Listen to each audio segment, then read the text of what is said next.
Hello, everybody.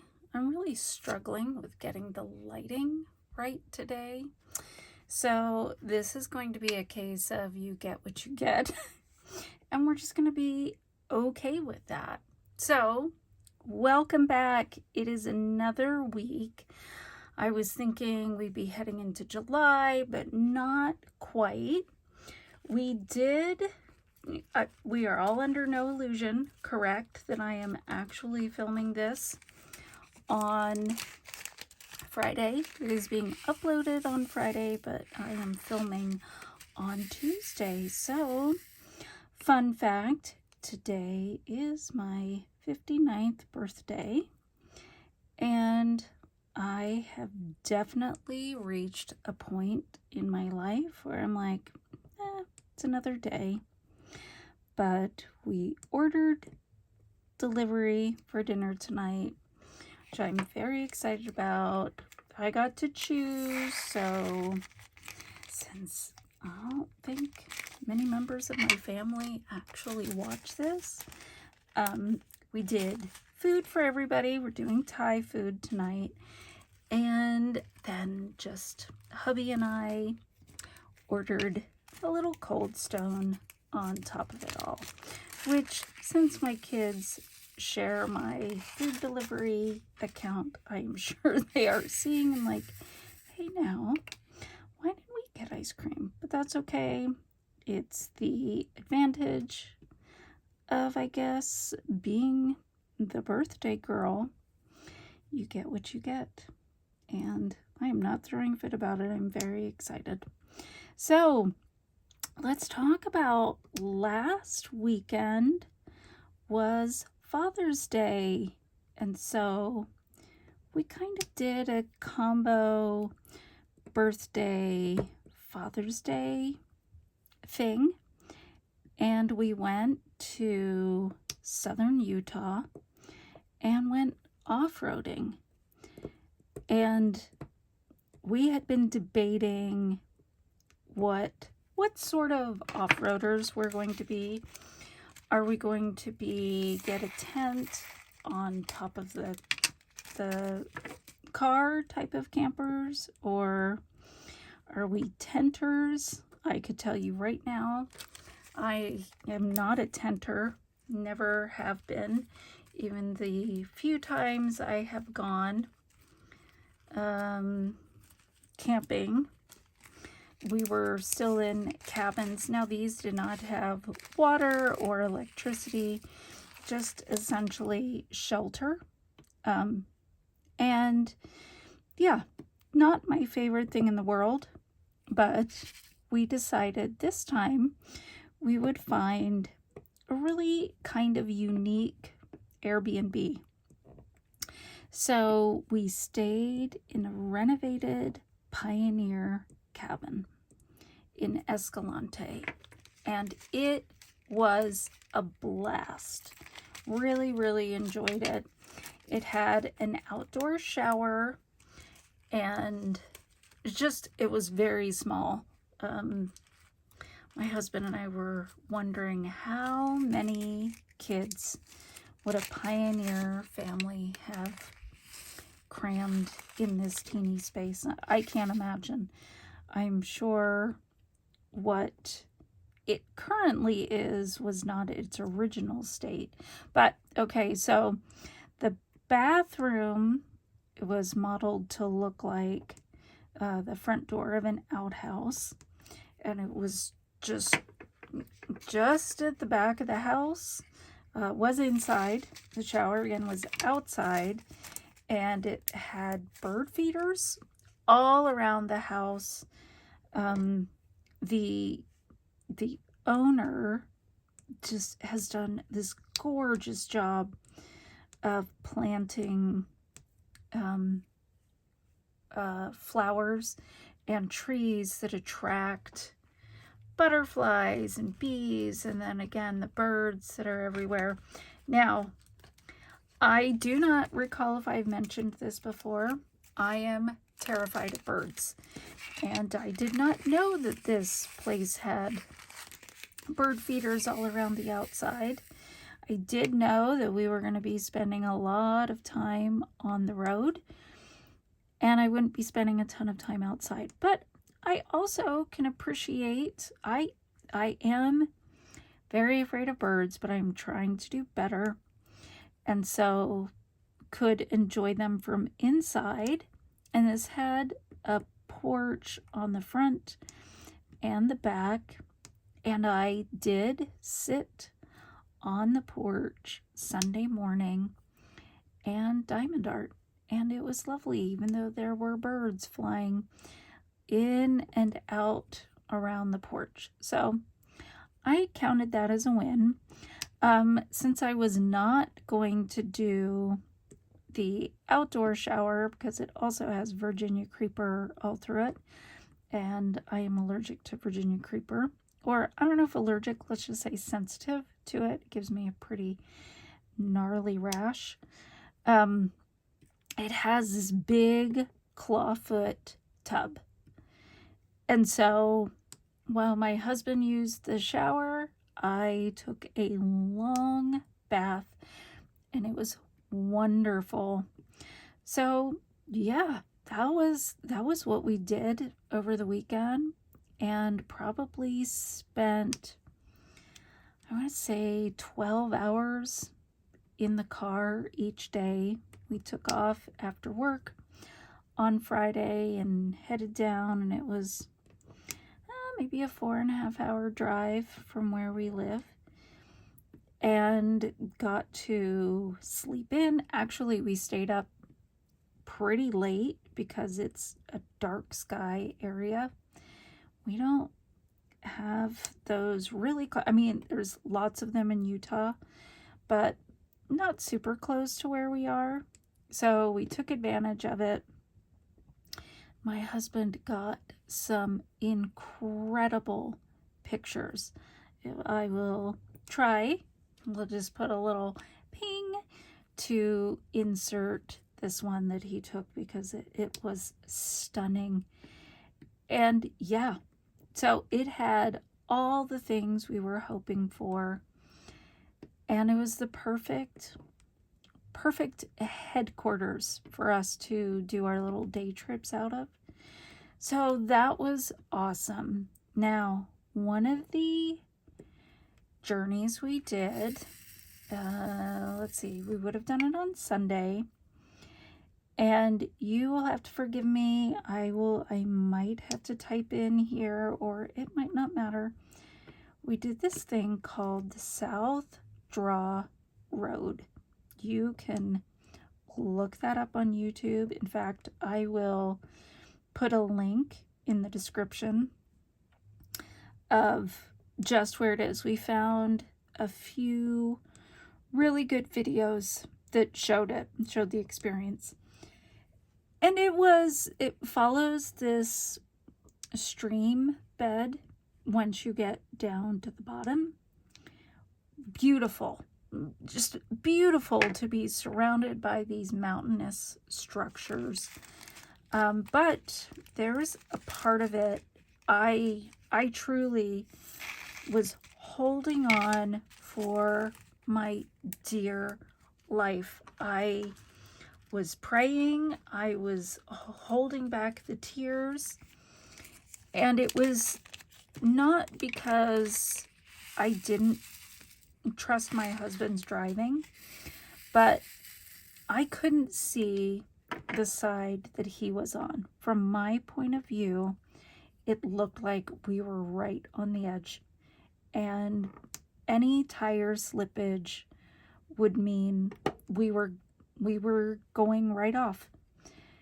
And I had no way to decompress after, other than just take a few minutes and cry. I was so scared. And the irony of all that is, I had talked before about the off-rodeo that we did. Right before we got to this section where it said caution, road not maintained, or trail not maintained, I had said to him, You know, pre-rodeo me would have been so nervous doing this, but now I can just sit back and relax and enjoy. And I thought, isn't that how it goes? You think you've got it, and then, yeah, it's like one of the things that actually makes him the most nervous is the thought of a tire blowing. Because who wants to be on a precarious road and have a tire blow? So I made sure to absolutely not say that out loud, because who wants to manifest that? So because I felt like, I know it's silly, but I thought, well, it's because I said that out loud. Had I not said anything, I either wouldn't have thought it was a big deal, because obviously it's not like that section wouldn't exist. You just lift it up and out. So yeah, that was an adventure. We will just say an adventure, and yeah, I'll include that little section. The other thing we did, so that was one day, we went on Hell's Backbone, which is really cool. It's between Escalante and Boulder, Utah, so we did that. And we also we were attempting to get to Hole in the Rock. And apparently that is where, when pioneers were settling this section in Utah, there was this big mountain in front of them, and the only way they could get around it or whatever was to hike up and then lift their wagons. That is so not me. I joke all the time that I would for sure not have been a pioneer and would have said, yeah, I'll wait till the train is invented and then I'll come out west via a train. So I can't imagine being like, well, folks, the only way to do this is to hike up and lift our wagons. So we were taking a road. I think it said it was going to be like 45 miles, but those 45 miles, only the first, let's say 8 miles, that was too big, were paved. Again, not a big deal. We were in a Bronco. It is built to go off-road. However, the off-roading portion was all washboard roads. Holy smokes, it was so long. We did that for 4 hours and for sure paid for it. Oops. Shot that all the way over here. Felt like when you go on a cruise and you get off the boat, you have those sea legs. This is what it was like when we got off that section. We were still totally vibrating, but yeah, we did not even make it close. I think we got halfway there. And when we talked to our host, Bob, by the way, makes fresh bread every day. I highly recommend this place. Maybe I should link that in as well. I gotta remember to do all these things. I should have pen and paper handy to write it down. So he said that we made it to Dance Hall Rock. Also very, very cool. It was enormous rock that you can stand at the bottom and whisper or just talk with your normal voice and be heard. It takes the sound and it pushes it out. Amazing. But it was very hot. I think it was 103. And we are truly in the middle of essentially nowhere. And yeah, decided at that point we were going to call that good enough. So we didn't make it all the way to Hole in the Rock, but we sure gave it a good college try. So it was an amazing weekend. Blows my mind that you can go 20 minutes in any direction in Utah and the terrain is completely different. If you have never been here, I encourage you to just at some point in your life come do it. Do the national parks. You will not regret it. I think you will be in awe at what the world is around us. So that's what we did. The saddest part of our return was seeing how smoke-filled the air was from the iron fire. It is a small town on the opposite side of Utah Lake. I don't know. I think it started naturally. I feel like it was a lightning strike or something. And it went from 5,000 acres to 11,000 overnight. And then by the next day, it was like 21,000 acres had burned. So I will also include some of the pictures I took from the car as the sun was setting.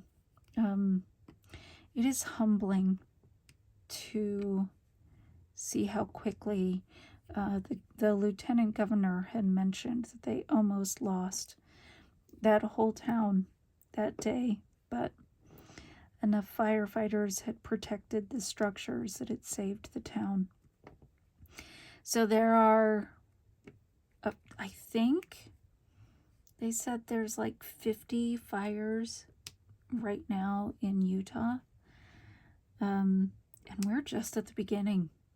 We just had the longest day of the year. So it's going to be a long, hot one.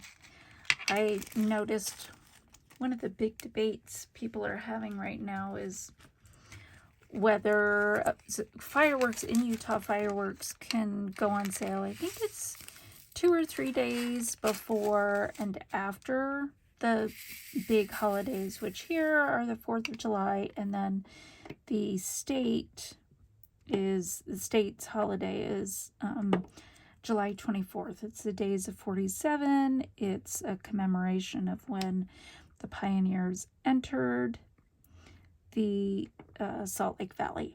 So it's called the Days of 47 because it was 1847. And so fireworks can go on sale. I think it's like July 1st and then July 20th and a few days after the holidays as well. But then you aren't supposed to shoot them. Actually, they may go on sale earlier. You can't. Sorry, my bad. You can sell them earlier. I think they go on sale tomorrow, but you can't shoot them off. That's what it is, until a few days before and a few days after those two holidays. So the debate in the state is, should there be any non-professional fireworks shot at all because of the high fire danger and the severe drought that we're going through? And it was interesting because according to this news article, our governor actually does not have the power to ban them statewide. That's up to the towns on an individual basis. So they can have certain areas restricted, that is in place all around. But yeah, it feels to me like there simply should not be any non-professional displays this year. It's so crazy dry. Looking at all the lake levels and how low they are, it's scary. Like, it's concerning. And I was thinking about the amount of water that is used to have to fight these fires. And there's one, you have to forgive me, I do not remember what it's called, but I guess there's a warehouse fire in California. It's a food company. And because the warehouse is so large, they had to bring in specialty firefighting equipment from Texas in order to fight it, because the aisles are super narrow and so long that they had to let this thing burn. I think it's been going for 7 days now. They had to remove the walls of this warehouse so they could even get water in. So all they could do is that it can only fight it from the outside. They can't get in. It's just not safe. And so I was watching this special hose that they have shooting down these long aisles and thinking, that is so much water. And absolutely, we have to fight the fires. It's so much water. And I'm thinking, we're already very concerned about our water levels. And then you have a drought, and then you have a high fire season. It's scary stuff. Like these resources are limited. And I know, I'm sure we could do so much more. I've tried to, we've cut back. We water our lawn now once a week. Used to be every 2 or 3 days, but we changed that this year. It sounds silly, but I didn't, instead of showering every other day, I've cut it to every 2 days. Again, I know it doesn't make a huge difference, but I feel like it's something I can do just to protect what we have, and then try to be super responsible with it. And so I know people get to make their choices, and I am absolutely for that. I just hope when people are shooting off their fireworks that they do so responsibly. I think about it. There are some times that our neighborhood sounds like just a war zone with the number of fireworks that go off. So July, I love fireworks. Not my favorite month for what's going off around us, and also the impact it has on our pets. Those are just the most challenging nights, because our animals are freaking out, and we just try to keep them inside. Keep them, in a room where that maybe the TV is louder. Anyway, so it's, just lots going on, lots on my mind. Yeah, it's, see, this is when I know I think I'm old. I can hardly remember some of the stuff I've already talked about, and that was all of 25 minutes ago. Anyway, things coming up. So, like I said, I can't believe we are already to July. I actually was thinking, since it was Prime Day, about what to get my husband for his birthday. And honestly, I did one year for our family that Christmas was all things that were on sale. I mean, it wasn't everything on sale, but things that, this is gonna make me crazy. I don't know why it won't stay straight.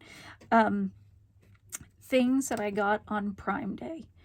So the oddest arrangement of items. And yeah, I think it was in July, the year I did it. And it was just the weirdest assortment of things. And I just told everybody up front, I was like, this was what I did. We're going to have a good time with it. We're just going to laugh. And it was a hoot of a year. So maybe I'll do that again this year. There's still plenty of time left. But yeah, let's take a minute and how are things going with you guys? I understand that it's not just Utah that's in a drought. We have a team that's in North Carolina, and I did not realize how long it had been since North Carolina had received a good amount of rain. Something is impacting everywhere. And then I also, when we got home Sunday night, turned on Ryan Hall, y'all, and the amount of storms going across the Midwest. I don't remember growing up and hearing about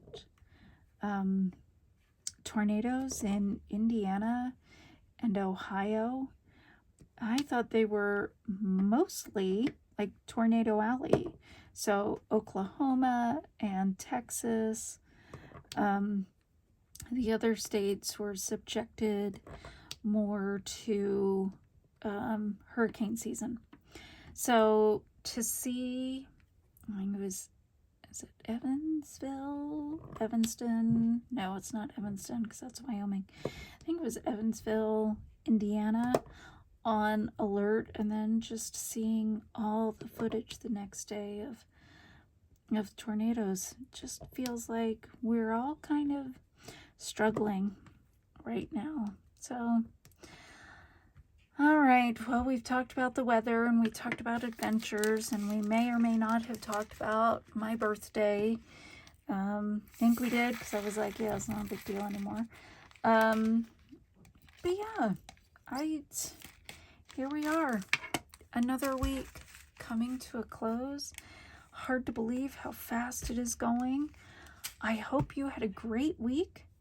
I hope you had experiences that were exciting and fun and maybe helped you grow a little. I know I sure did. Part of me is like, I would like to never have that scary experience again, but hey, we made it. And yeah, maybe that just means next time I won't be as afraid. I hope you have a wonderful weekend and the rest of your week. And until we are together again next week, have a wonderful day, evening, week, month, whenever you join in. I hope people are good to you, and I hope you are good to them. Thanks for joining me. Until next time. Bye.